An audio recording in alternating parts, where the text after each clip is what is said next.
இன்றைக்கி நம்ம ஒரு சூப்பரான டேஸ்ட்டான அவரைக்காய் பொரியல் தாங்க பண்ணியிருக்கிறோம். இந்த மாதிரி நீங்கள் அவரைக்காய் பொரியல் ஒரு தடவையாவது செஞ்சு சாப்பிட்டு பாருங்கள். டேஸ்ட்டு சூப்பராக இருக்குங்க. அப்படி சாப்பிட்டு பார்த்தீங்கன்னா இனிமேல் நீங்கள் அவரைக்காய் வாங்கும் போதெல்லாம் இந்த மாதிரி தான் அவரைக்காய் பொரியல் செஞ்சு சாப்பிடணும்னு நினைப்பீங்க. இன்றைக்கி 3 மணிக்கு நம்ம லைவ் போடுறோம். மறக்காமல் எல்லாருமே லைவுக்கு வந்துருங்க. இந்த அவரைக்காய் பொரியல் செய்கிறதுக்கு நான் இன்றைக்கி 1/2 கிலோ அவரைக்காவை நல்லா பொடிசாக கட் பண்ணிவிட்டு எடுத்துருக்கேங்க. இப்போ ஒரு கடாய் அடுப்பில் வச்சுக்கலாம். இதில் 2 ஸ்பூனுக்கு எண்ணெய் விட்டுக்கலாங்க. எண்ணெய் நல்லா சூடான உடனே கொஞ்சமாக கடுகு சேர்த்துக்கலாம். ஒரு கைப்பிடி அளவு உளுந்தம்பருப்பு, ஒரு கைப்பிடி அளவு கடலைப்பருப்பும் சேர்த்துக்கலாங்க.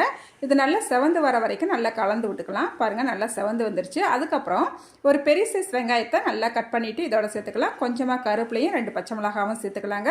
வெங்காயத்தை 1 செகண்ட் மட்டும் வதக்கினா போதும். அதுக்கப்புறமா நம்ம கட் பண்ணி வச்சுருக்கிற அவரைக்காவை எல்லாத்தையும் சேர்த்துக்கலாங்க. சேர்த்துட்டு நல்லா ஒரு தடவை கலந்து விட்டுட்டு இதை மூடி வச்சு ஒரு 5 நிமிஷத்துக்கு மிதமான தீயில நல்லா வேக விட்டுட்டு அதுக்கப்புறமா மறுபடியும் நல்லா ஒரு தடவை கலந்து விட்டுக்கலாம். இப்போ இந்த அவரைக்காவுக்கு தேவையான அளவு உப்பு சேர்த்துக்கலாங்க. அதுக்கப்புறம் மசாலா பொடி சேர்த்துக்கலாங்க. 1 ஸ்பூன் வத்தப்பொடி, 1 ஸ்பூன் சீரகப்பொடி, 1/2 ஸ்பூனுக்கு கரம் மசாலா, 1/4 ஸ்பூன் மஞ்சத்தூள் எடுத்துருக்கேங்க. இப்போ இது எல்லாத்தையுமே சேர்த்துட்டு மசாலாவோட பச்சை வாசனை போகிற வரைக்கும் ஒரு 3 நிமிஷத்துக்கு நல்லா வதக்கி எடுத்துக்கலாங்க. அதுக்கப்புறமா ஒரு 1/2 ஸ்பூனுக்கு சீரகம் எடுத்துருக்கேங்க. அதை நல்லா கையால் கசக்கிட்டு இதெல்லாம் சேர்த்துக்கிறாங்க. கொஞ்சமாக தேங்காய் பூவும் சேர்த்துக்கலாம். கொஞ்சம் பொடிசாக கட் பண்ணி வச்சுருக்கிற மல்லிச்செடியும் சேர்த்துக்கலாங்க. இப்போ நல்லா கலந்து விட்டுட்டு அடுப்பை ஆஃப் பண்ணிட வேண்டியதாங்க. இந்த அவரைக்காய் பொரியலை நீங்கள் ரச சாதம், தயிர் சாதம், சாம்பார் சாதம் இப்படி எல்லாத்தோட சைடிஷாக இதை வச்சு சாப்பிடும் போது டேஸ்ட்டே வேறு லெவலில் இருக்குங்க.